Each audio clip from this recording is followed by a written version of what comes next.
Assalamualaikum warahmatullahi wabarakatuh. Pada kesempatan kali ini kita akan membahas soal-soal TPS. Soal yang pertama, jika X dan Y adalah bilangan positif dan bulat, apakah Y adalah bilangan ganjil? Pernyataan pertama, X adalah bilangan ganjil. Pernyataan kedua, XY adalah bilangan ganjil. Nah, ini ada sedikit trik untuk menyelesaikan soal seperti ini. Yang pertama, jika pernyataan satu cukup, maka lihat jawaban A dan D. Jika pernyataan satu tidak cukup, maka lihatlah jawaban B, C, dan E. Oke, kita selesaikan soalnya terlebih dahulu. Jika X dan Y adalah bilangan positif dan bulat, apakah Y adalah bilangan ganjil? Nah, untuk pernyataan pertama, X adalah ganjil. Nah, dari sini apakah kita bisa menentukan Y bilangan ganjil atau tidak? Nggak bisa, karena tidak ada hubungan antara X dan Y. Sehingga pernyataan satu tidak cukup untuk menentukan apakah Y ganjil atau tidak. Kemudian kita masuk ke pernyataan kedua. XY adalah bilangan ganjil. Ini maksudnya adalah perkalian antara X dan Y ini menghasilkan bilangan ganjil. Nah, pertama dulu, kalau bilangan genap dikali dengan bilangan genap, nah ini hasilnya adalah bilangan genap. Kalau bilangan genap dikali dengan bilangan ganjil, hasilnya juga bilangan genap. Atau sebaliknya ya, bilangan ganjil dikali dengan bilangan genap, ini akan menghasilkan juga bilangan genap. Nah, ini kali ya. Nah, kemudian kalau bilangan ganjil, kita kalikan dengan bilangan ganjil, nah ini akan menghasilkan bilangan ganjil, ya kan? Nah, contoh misalnya, yang pertama, bilangan genap kali bilangan genap. 2 kali 2 kan 4. 4 adalah bilangan genap. Kemudian 6 kali 6 misalnya. 36. 36 adalah bilangan genap. Kemudian bilangan genap dikali bilangan ganjil. 2 kali 3, 6. Sama dengan bilangan genap kan? Atau bilangan ganjilnya 3 dikali 2. Menghasilkan bilangan genap. Kemudian ganjil kali ganjil. 1 kali 1 kan 1. 3 kali 3, 9. 9 adalah bilangan ganjil. Kemudian 5 kali 5, 25. Juga menghasilkan bilangan ganjil. Nah, sehingga pernyataan 2 ini kita bisa menentukan apakah Y-nya bilangan ganjil.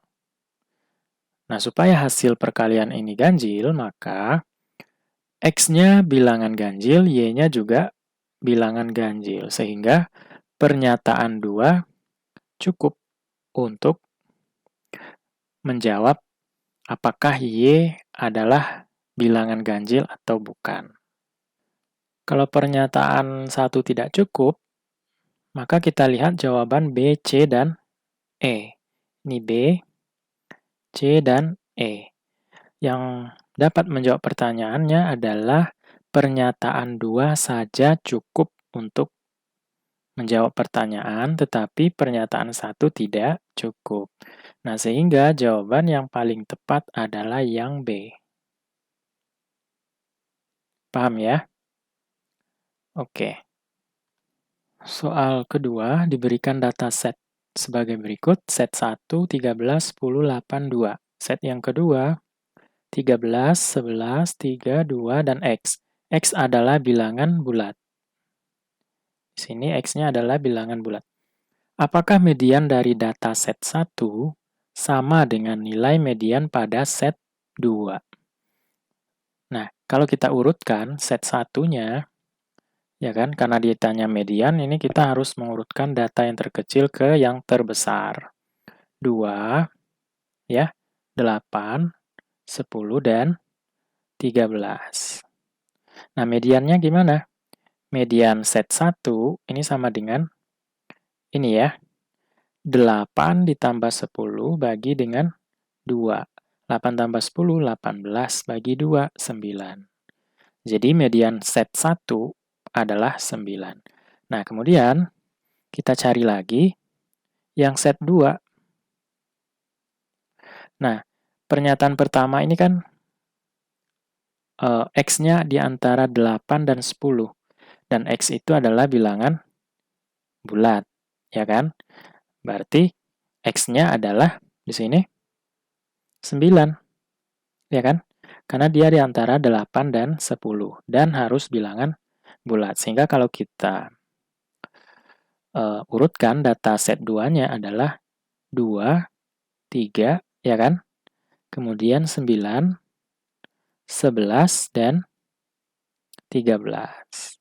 Nah, mediannya adalah yang tengah-tengah ini. Nah, sehingga median data set 2 adalah 9. Dengan menggunakan pernyataan 1 saja, P1, pernyataan 1, cukup untuk menjawab pertanyaan.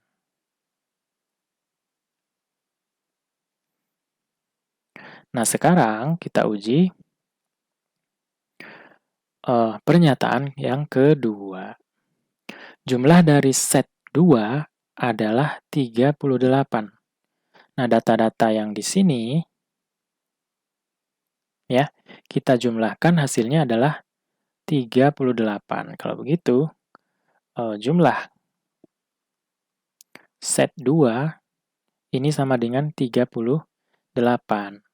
13 ditambah 11 tambah 3 ditambah 2 ditambah X sama dengan 38. Nah, ini kalau kita jumlahkan, ini hasilnya berapa?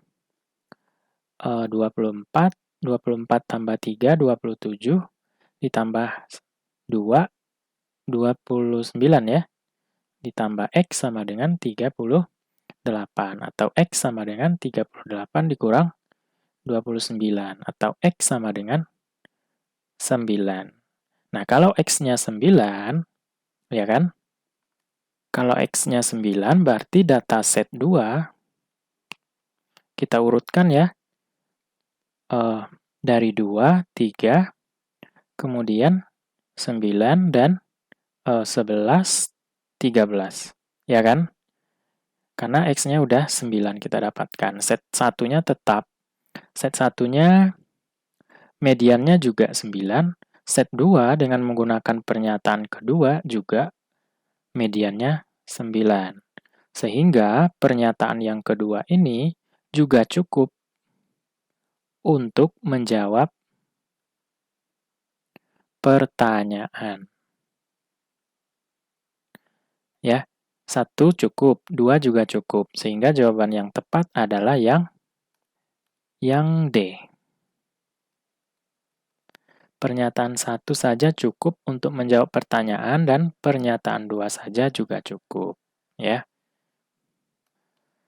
Soal ketiga, jika rata-rata usia dari 3 orang, yakni 21 tahun, apakah usia yang termuda, yakni 13 tahun?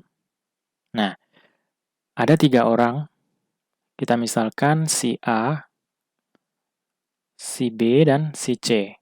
Ini rata-rata usia mereka.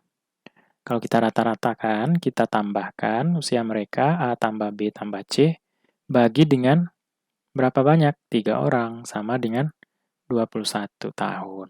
Sehingga nilai jumlah umur mereka ini sama dengan, ini kita kali silang, 21 kali 3 adalah 63 tahun. Nah, pernyataan pertama. Usia tertua adalah 25 tahun. kita misalkan yang tertua itu adalah A, kemudian yang menengah adalah B, dan yang termuda adalah C. Sehingga kalau si A-nya 25 tahun, ya, 25 ditambah B ditambah C sama dengan 63. Sehingga B ditambah C sama dengan 63 dikurang 25. Sama dengan 38 tahun, ya kan? Nah, sehingga dari usia B ditambah dengan usia C sama dengan 38 tahun, ini kita tidak bisa menentukan apakah si C-nya berusia 13 tahun atau bukan. Karena kita menganggap C-nya yang paling muda ya. Nah, sehingga pernyataan 1 ini tidak cukup. Nah, kita lihat pernyataan yang kedua. Satu orang diketahui berumur 24 tahun. Anggaplah katakanlah si B ya, atau si A boleh aja. Tadi kita punya persamaan yang awal ini dari umur rata-rata mereka, A ditambah B ditambah C sama dengan 63 tahun. Kita anggap si B-nya yang 24 tahun ya, sehingga nilai A ditambah C sama dengan 63 dikurang dengan usia si B, yang kita misalkan 24 tahun tadi ya. Nah, sehingga A ditambah C di sini berapa? Ya, 37 tahun. 39 ya, 63 dikurang 24, 39. Nah, sehingga dari pernyataan 2 ini, pernyataan 2 tidak cukup juga. Karena kita tidak bisa menentukan nilai umur si A dan si C. Ya. Nah, sekarang kita menggabungkan pernyataan 1 dan pernyataan 2 sekaligus. Tadi awalnya kita sudah mendapatkan nilai A ditambah B ditambah C sama dengan 63. Ini pernyataan 1 dan pernyataan 2. Usia tertua adalah 25 tahun. Kita misalkan si A tadi 25 ditambah satu orang diketahui berumur 24, si B-nya. Ditambah si C sama dengan 63. 25 tambah 24 adalah 49 ditambah C sama dengan 63. Sehingga C sama dengan 63 dikurang 49 sama dengan 14 tahun. Nah, sehingga dengan menggabungkan persamaan pernyataan 1 kita bisa menentukan umur. Yang paling tua tadi adalah 25. Kemudian yang menengah 24. Kemudian yang termuda adalah ini. Berdasarkan hasilnya kita dapatkan 14 tahun. Ya kan? Nah, pertanyaannya, apakah usia yang termuda yakni 13 tahun? Jawabannya tidak. Melainkan 14 tahun. Nah, sehingga kalau kita gunakan pernyataan pertama dan pernyataan kedua sekaligus, ini dapat menjawab pertanyaan. Sehingga kalau kita gabungkan pernyataannya secara bersamaan, pernyataan 1 dan pernyataan 2 secara bersamaan cukup untuk menjawab pertanyaan. Tetapi satu pernyataan saja tidak cukup, sehingga jawaban yang paling tepat adalah yang C. Ya, paham ya? Oke. Soal keempat, berapakah nilai dari N? Pernyataan pertama,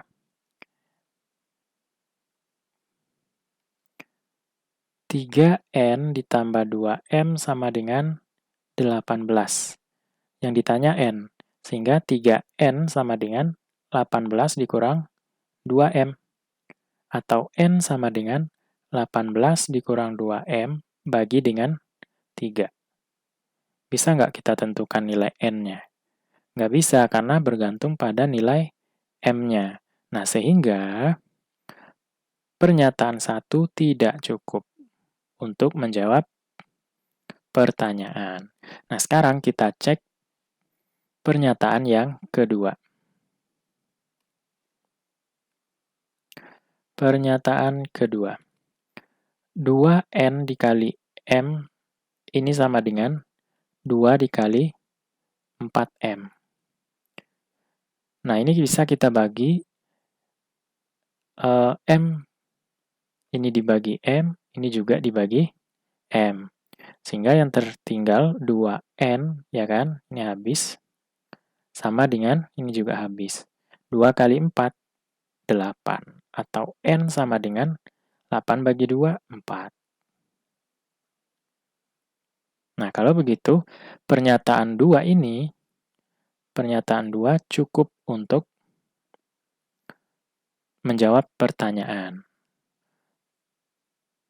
Pernyataan 2 cukup untuk menjawab pertanyaan, tetapi pernyataan 1 saja tidak cukup. Sehingga jawaban yang tepat adalah yang B. Paham ya? Oke, cukup sekian dulu. Semoga bermanfaat. Wassalamualaikum warahmatullahi wabarakatuh.